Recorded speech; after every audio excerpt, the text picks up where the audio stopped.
Hey, beautiful souls. It's Stephanie Levinston. I'm getting started a little bit early because I have lots to tell you. I'm so excited to share my TED Talk experience here. All the little details that I know inquiring minds are curious about. I had a client earlier today who said, "Tell me about your talk." And I said, "Well, I'm not going to use up your time to do that, but catch it, on Facebook, because I'll go into all the details." So if you're here, say hello so I can greet you. I'll tell you how I'm feeling right now. I feel like I've done some kind of international travel of some sort. I haven't, but I have that level of fatigue that is shocking me, actually. I'm trying to figure out what I'm so tired from, except that just the pouring out of effort and energy and focus and attention, everything that it took to be part of this amazing undertaking. I just can't believe it. I can't believe, hey, Weslati, hello. I just can't believe I did it. I'm so excited. I'm so excited that I had that experience. I'm so excited that it's behind me in some ways. And I'm also sad that it's behind me too, because there was so much for so long that went into it. I cannot tell you how many revisions of my talks I did, countless times. It's just such an interesting feeling to be part of something so big with so many others.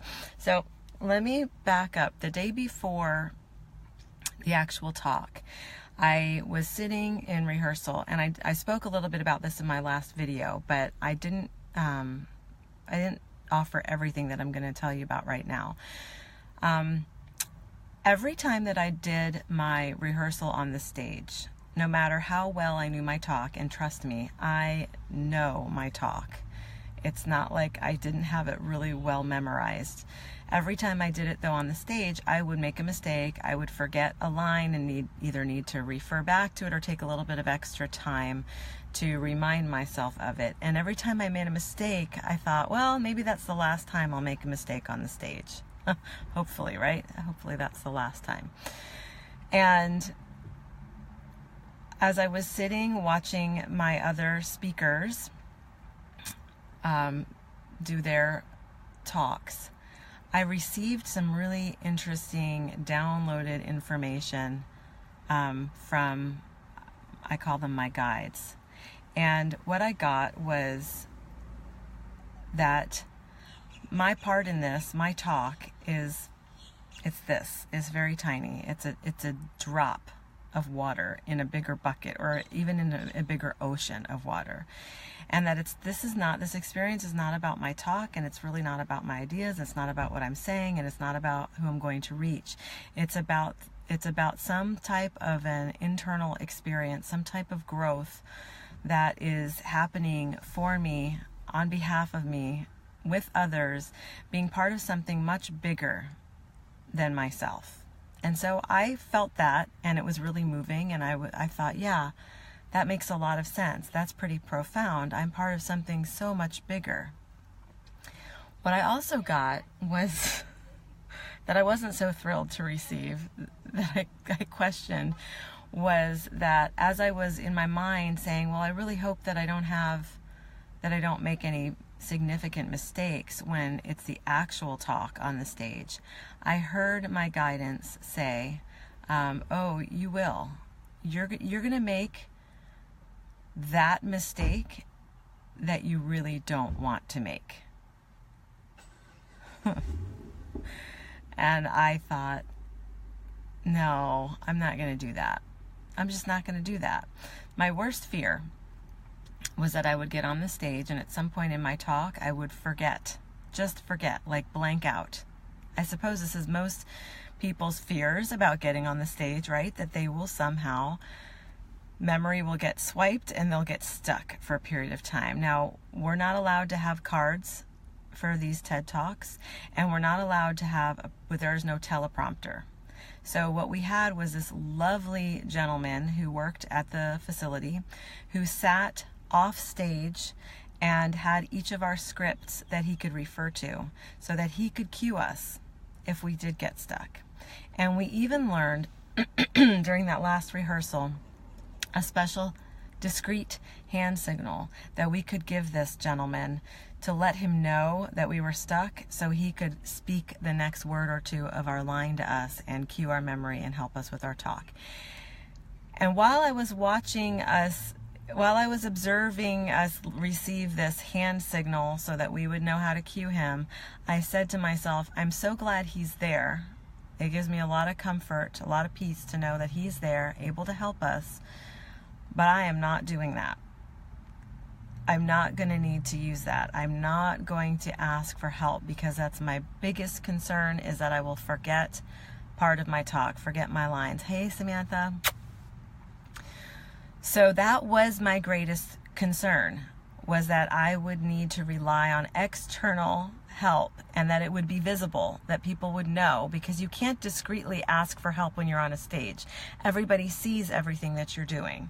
So even though the hand signal might not be perceived, it would certainly be perceived that I forgot my line. Hey, girl. And then it would be perceived that someone was speaking my line to me.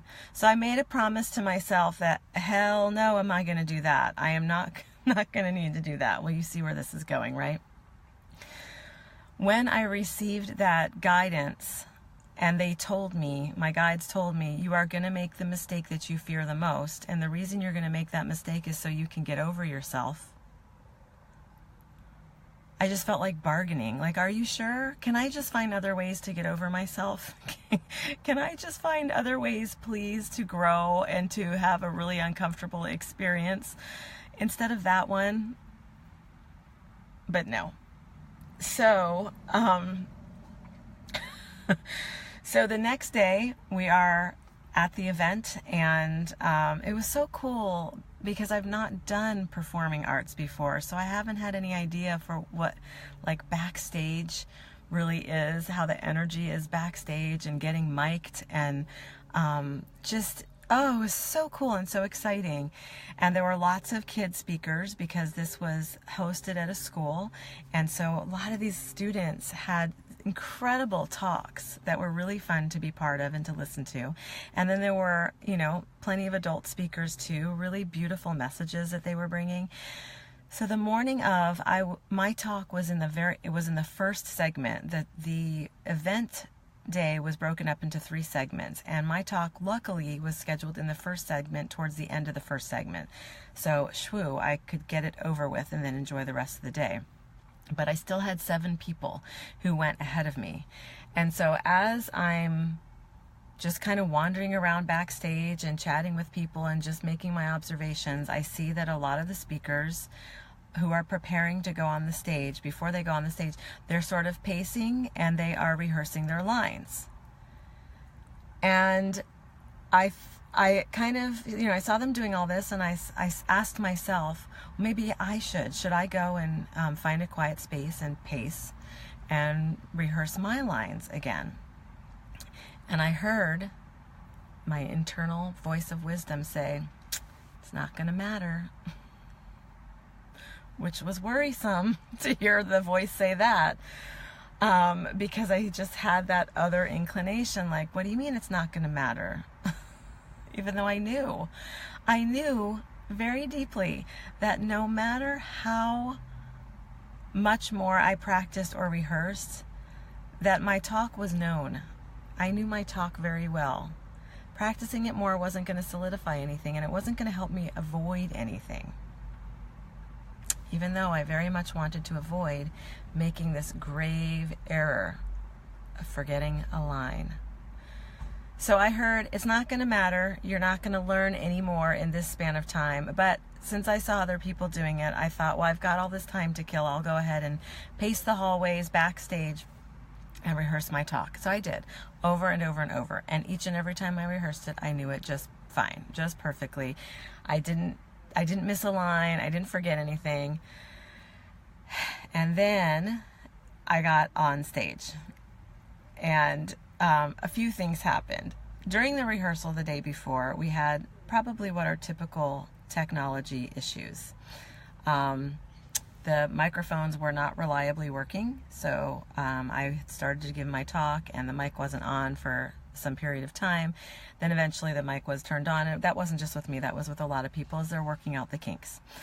And some other people had some issues using the clicker, because for those of us that had slides that we were showing, and I did have 2 slides, you activated them using a remote aimed at the screen where the slides were going to show up.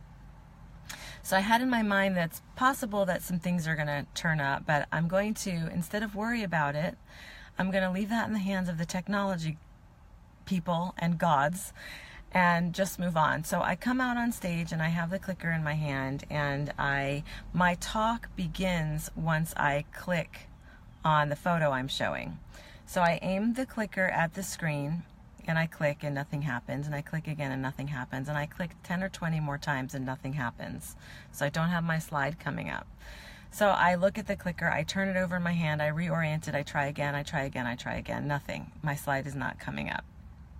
It's getting rather uncomfortable up there. Oh, by the way, I forgot to tell you guys that I tend to sweat, not only when I'm nervous, like even when I'm channeling, I sweat. It's just a lot of energy, you know, moving through. And when energy moves through my body, it creates heat, and so I sweat. So I had like paper towels stuffed under my armpits, not during my talk, but during the period of time that I was waiting to do my talk. I had paper towels in the pits. It was great. So I'm clicking and clicking and nothing's happening, and I'm trying to look for the people in the booth that sit way up in the sky somewhere, backstage, or that's not backstage, but wherever, and you can't see them anyways, so I don't know what I was hoping to see, but I was trying to cue somebody with my eyes, like, help, I can't start my talk, my slide won't come up. So this seems to go on forever.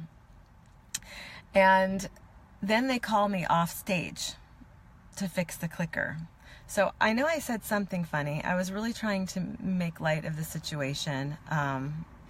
So I offered something humorous. People laughed. I walked off stage. They reprogrammed the clicker or put batteries. I don't even know what they did. They did some magical thing.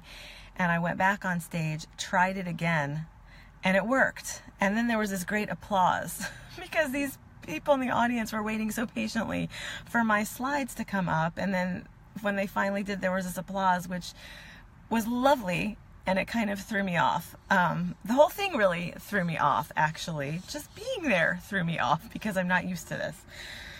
So the slide comes up and I begin my talk, and I should say that in the audience I had some very, very special people to me. My family was there, obviously, and a very sweet, loving client was there to support me, and some friends that are so dear to me were there. And one friend in particular is in my talk because she has had such a pivotal experience in my life as a channel, and there's just some health issues that she is tackling right now, and so it was really powerful to have her there. Really, really powerful. And there weren't a lot of people in the audience, so I could see very clearly where my posse was. And that was really very moving to me to see them. Oh, hey, Allison. So my slide comes up, I start my talk, and at the point where I'm about to speak about the friend of mine who has been a mentor to me, who's dealing with these health issues, I sort of my breath got caught and I paused. It might have been a combination of just emotional overwhelm because of what this actually meant to me to have her in the audience, because she was putting her health struggles really on hold in order to be there to support me. It was just incredible. It was just incredible to have her there. And so I had this very long pause in the line before, or right before I actually spoke of her part in my talk. And so that was a little bit awkward. It was awkward for me because I was just trying to get that courage and that breath to say what I wanted to say with all of the feelings and the emotions of seeing her there. And I directed it to her. I made eye contact with her as I was saying that part. So that was really very moving. There's something so interesting that happens to me, probably not just to me, but being on a stage changes everything. There's another voice that I'm present to that's in my head, a voice that I'm not really that comfortable with, that I don't dialogue with perhaps that often. And it's kind of a running commentary voice that says to me, I don't know, it says all sorts of things. I'm trying to remember, like it would say, make sure you talk to this person, or the people back there don't look very happy. I bet they're not interested in what you have. Some of it is a little bit of a voice of criticism, and some of it is a voice of insecurity, and maybe they're no different. Maybe they're one and the same, but it's like this constant like chatter, and it makes it more difficult to lean into the trust of my voice, of the one that's coming through, and then the one that's offering the talk and following along with what I know. So it's distracting. So that voice is running too. And so I get through that part. Then I notice that my mouth is so dry. It feels like at the dentist where they suck all the spit out of your mouth and then they use that air to blow it dry so they can clean your teeth or do whatever. It's like my lips are sticking to my teeth. Hey, Deirdre. So in an effort to moisten my mouth, because we all know what it feels like, we should know what it feels like, I bet, to speak with a really dry mouth. It's hard. Your lips don't move properly. Your tongue feels like a big old cotton ball in there. And so I think I tried to do something like this just to kind of get some lubrication going in my mouth. And my tongue stuck. My tongue stuck to my teeth. Now, I don't think it happened for very long, but it happened for long enough for me to feel another wave of panic. Like, oh my God, how am I going to get my tongue off my teeth? And the microphone isn't handheld. It's connected right at my mouth. Thank you, Allison. I'm feeling really precious. So it's right there. And so I'm very aware, being the speech therapist that I am. It's like a movie, right? That the microphone is picking up on my mouth noises, not because I can hear them, but because it's so damn close to my mouth.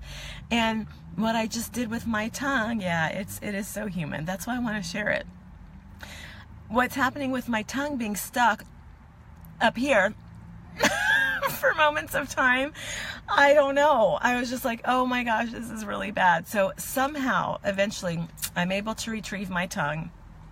My lip does get stuck again at that dry spot above my teeth. I don't even know what my bottom lip is doing. I don't even know how I made any of my articulators work at that point, because everything was so dry. I felt like, at that point, I felt like I was in a movie. Like I was kind of rising out of myself and looking at this situation like this. This is just a little bit too much. So I decide in that moment, no more, I'm not going to address this dry mouth issue anymore. I'm going to have to just cope with it and just pray that my lips and tongue move as they should in order for me to articulate clearly enough. So I move past that. Very shortly after that little thing happens, I forget my line.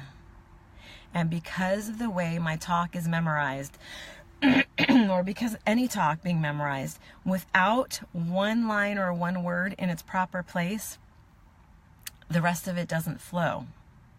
And so I realized I'm going to need to use the hand signal. That thing I said I would not do, to send that hand signal to that nice gentleman whose job it is to give me my line. I'm going to have to do it. And I was mortified, honestly. So I gave the hand signal. I tried first to remember it. I think I looked down to my right. I was trying to see if my brain would like call up this one line. And by the way, this line that I forgot is an absolute pivotal line, because it's the line where I lead into how I became a channel. So it's not like something I could just fake. It was gone. It was gone. It was like someone swiped it from my memory. So I give him the cue. It took him, just a moment to register, like, oh, she needs help. And then he gave me the line, but he was situated so far away from the stage that I couldn't hear him. So now I had that glorious experience of having to say, what? To the guy who was supposed to give me the line. And here I am trying to be discreet about it. But saying what and having some side conversation is not part of my talk. It's not part of what I wanted to do. The whole thing, I was just like, oh, you're kidding. You're kidding. I can't hear him. I need to let him know I can't hear him. So I said, what? So he said it again. I think I heard it the second time, but it is entirely possible that I said what again, just for drama's sake. And then I was like, oh, right. So I said my line, and the rest of the talk did come through. It came through a very dry mouth. It came through a very fast-paced, beating heart. It came through all the emotion that I was feeling, seeing my family and my dear friends out there. And I made it through somehow the rest of the talk. Now, this is interesting. What I didn't know is that my daughter, who is an enormous empath, at the point where I forgot my line, because by the way, my children all know my talk by heart. This is how much I rehearsed it and how well I knew it, that they all have it memorized.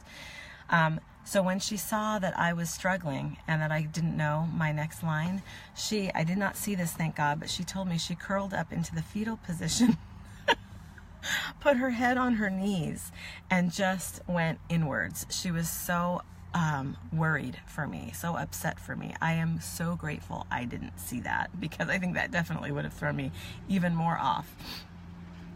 But I made it through the rest of my talk. I'm trying to think if there's anything else dramatic that happened there. No? I think that was enough. I think that was it. And I walked off stage. I, finished, said thank you. They gave me an applause. I walked off stage, and I was immediately aware that I had just lived through what at that point in time was my worst fear, and that I had survived it, and that I was still somehow thriving. It wasn't just about surviving. It was really about showing myself that that was okay. That even what my greatest fear was, and here's why it was my greatest fear, because I have this unrealistic expectation on myself a lot of times that I'm always working on. But a lot of times I feel like I want to be over-prepared for whatever situation I might find myself in. I want to be really polished. I want to know my stuff. I want to speak intelligently about things. I want to be able to hold my own. And if I forgot a line, this was my thinking. This isn't the truth. This is just my thinking. If I forgot a line, it would show me as an unprepared person. It would show that I didn't, and maybe I didn't take this so seriously, or maybe I didn't have what it takes to do this well or to do this right. It's not, like I said, it's not true. It's not based on what's factual. It's just the thoughts. It's just what we have as our thoughts that kind of drive things and can create more anxiety within us, more trepidation. And I can't imagine anything more anxiety producing than being on a stage. And it wasn't just about being on the stage, because like I said, there wasn't a huge audience. It was knowing that this is going to be recorded and uploaded in perpetuity onto a platform that has international reach of countless people, and I have no control over any of it. And yes, even with all of that, I'm willing to show up, to memorize what I need to memorize, to offer my heart out there, to be so visible in such an intense way. And that is, I did it. I'm still in shock. And that probably explains why I'm so tired. I experienced after that, so the rest of, okay, so what happened after, sorry guys. So after the talk and after that dreaded experience of forgetting my line and getting the help I needed, shortly, there were like maybe 1 or 2 people who spoke after me, and then we had this intermission. When we went to the intermission in the lobby area, so many people, strangers, people in the audience that I did not know, came up to me to tell me how they connected. How they connected to what I said, to the way I said it, how they connected to my story, my experience. Not a single one of them mentioned that the mistakes that I made, not a single one of them. And that was so present for me in my mind. It's still taking me some time to breathe into that, to release that, to allow for that not to be the story, the predominant story that I tell about that talk, because that really wasn't the truth of my talk. That was the truth of my humanity. That was my willingness to be so exposed, so vulnerable, that to allow even that big mistake that I begged, please don't let this be the one that I make. I don't want to be the one person who needs, to get fed a line. But when the people came up to me and shared with me how they shared their stories. So some people spoke with me about their loved ones who had dementia, or one woman said, I didn't even know that this form of communication was even possible with, others, and I would like for you to teach me how to do that. Or someone else said, this could have been really useful with my loved one when she was alive, and I wish I had known what you had talked about then. And oh my goodness, so much. I don't even remember. It was like a line. It felt like just this line of people that were coming through to offer their support and their love. And I received it with such an open heart, and I was so moved by it, and it sent that signal to me that it didn't matter. This was the information I got from my guides the day before. It doesn't matter how your talk goes. What matters is that you're there, showing up, playing your part, doing your part, offering up your heart and spirit for others to connect, to choose to connect to or not, but to show up fully and to be seen. And you guys probably know Brene Brown and how she talks about the vulnerability hangover. When I first heard her talk about that, because she had that after her first TED Talk, she said I think she stayed in her house for like days, maybe even in her bed for days. She just felt like, what have I done? Well, who about myself have I revealed to the general public, and what ramifications and fallout is there going to be from this? That's kind of how I feel like I understood what she meant. Mine came from the similar things that she was talking about, just feeling so seen and so open and raw and vulnerable, and then from having on top of that made these errors and mistakes and being seen in that, and what that possibly meant about myself, or what I judged that to mean about myself. It was profound. And I definitely have been in a process of integrating and processing this, and speaking with those who I'm close with, speaking with those who saw the talk. In fact, this friend who I told you about in the audience, she set me straight the night of the talk. I called her and I said, I have to tell you, I am feeling so raw and open, and just, I don't know. I don't have any other words for it. Shame is not the right word. I didn't feel shame. I just felt incredibly uncomfortable. And I didn't have the option to see myself because I was in myself. So I couldn't watch a replay, and I still can't watch a replay because something really weird happened. And I'm saying that my guides helped me out here, but what happened is that entire first segment of our talks got pulled from the live stream, which would normally be up still even now for the next 2 days to watch, which I was counting on watching it to, have that great experience of criticizing myself, because that's awesome. But the TEDx events are independently organized TED Talks, essentially. TED does not call in the speakers, but they're local, independently organized events. So what they have a lot of requirements that they have to follow in order to be accredited to have the TED name on them. And one of the requirements is that they have to, in the intermissions, they have to show real TED Talks already recorded that are, the very popular TED Talks that are out there. Well, the curator who did this is remarkable. Her name is Dr. Christina James, and she is phenomenal, and she crosses every T and dots every I and does everything by the book so that we can have this phenomenal experience.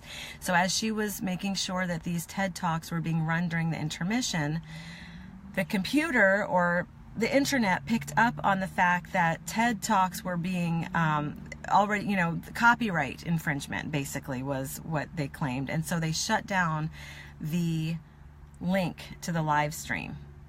So no one else can see any of those first talks. Deborah, love your openness. Thank you for being so real. Thank you, Deborah. So my talk can now not be viewed. Hey, Amanda, can now not be viewed by you guys, by me, for these next couple days when it was supposed to be up still on the live stream because of this whole confusion with copyright infringement. That all is getting straightened out. But here's the thing. I'm saying that my guides are helping me because knowing my tendency to get critical of myself when I make a mistake. Now, aside from just making this public and talking about my mistakes so widely and openly in this live stream, nobody would know. Because that's going to be, I know, Amanda, I can't wait to see it too. Sort of. They're going to edit that out. Because TED Talks, they are edited. They're not, just only what happened on the stage is what you're seeing. They're edited. So these long pauses, or when someone makes a mistake, or when somebody gets stuck in something, or something weird happens, like their clicker for their slides doesn't work, like what happened, they take that out. So when you guys do eventually see my talk, you might notice what I talked about with my weird dry mouth experience and my tongue getting stuck on my teeth. And I might be making some weird facial expressions because of that problem. But you're not going to see, I don't think, this missing, this my forgotten line and my getting help for that line. And you might, and I don't think you're going to see the technology issues that I had with the clicker for my slides. So there's some relief in that. You'll just know it because I've just exposed myself with all of that. But so getting back to, I spoke with my dear friend that night, and I told her how open and raw and vulnerable I was feeling, and how I just felt like I just didn't do a good job, and how frustrated I was because I knew that talk and I rehearsed it so much, and it was so committed to my heart and to my memory. To have it not flow in that way that I had expected it to was very upsetting. And she set me straight, as friends do, right? Our friends, this is what our friends are for.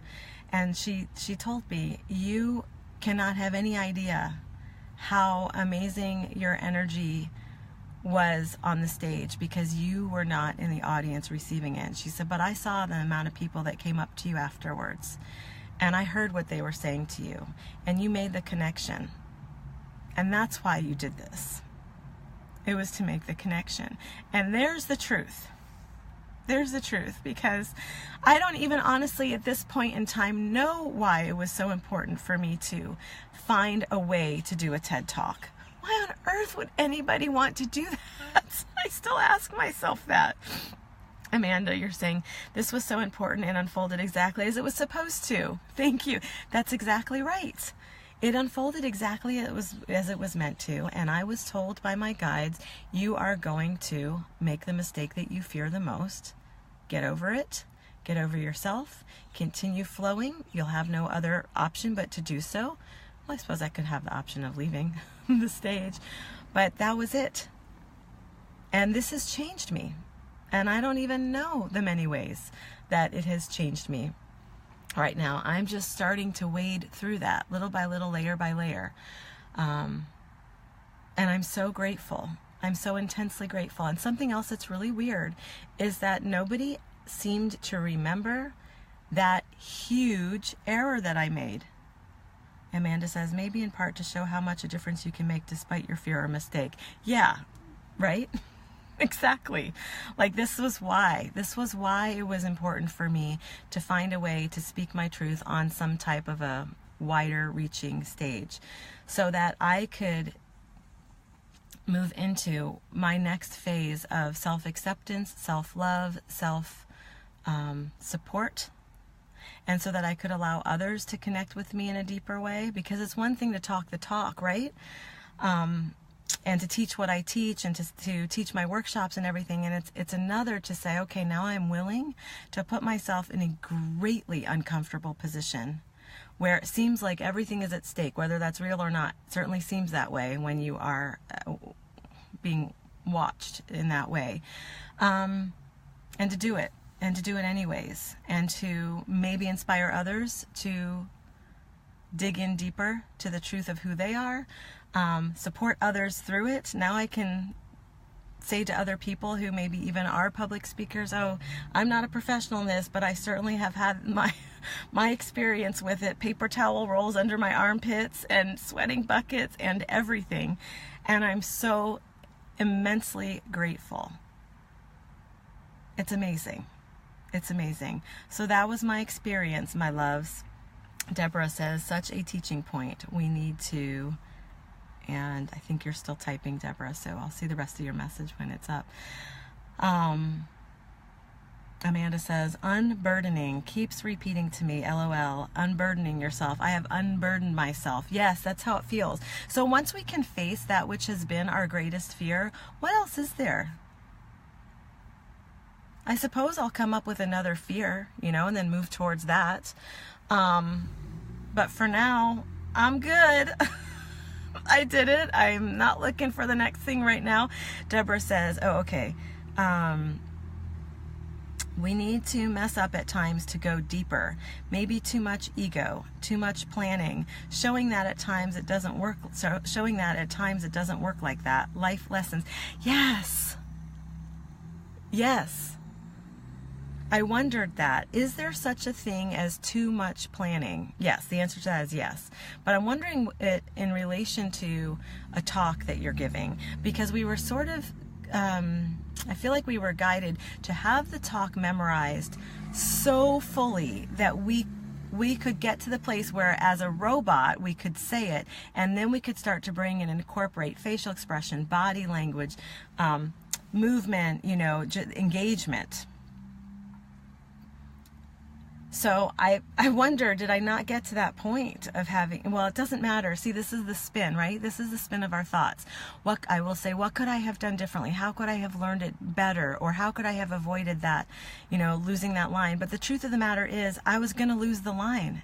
It actually didn't matter how well I knew my talk. Amanda says, I'm so happy that you shared this and feel so grateful to watch this ride with you. You too, girl. You too. You guys have been such a source of support and inspiration for me, and you've given me the courage to do it.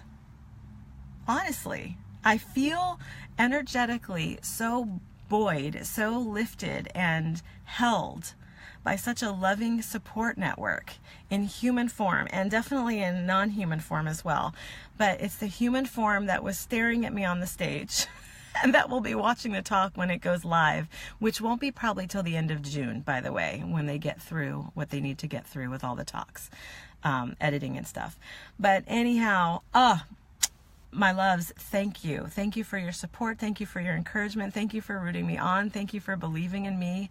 I now believe in me in an even deeper way than I thought was even possible. And so, totally worth it. Totally, totally worth it. I would do it again, but not for a while. Thank you guys. Lots of love.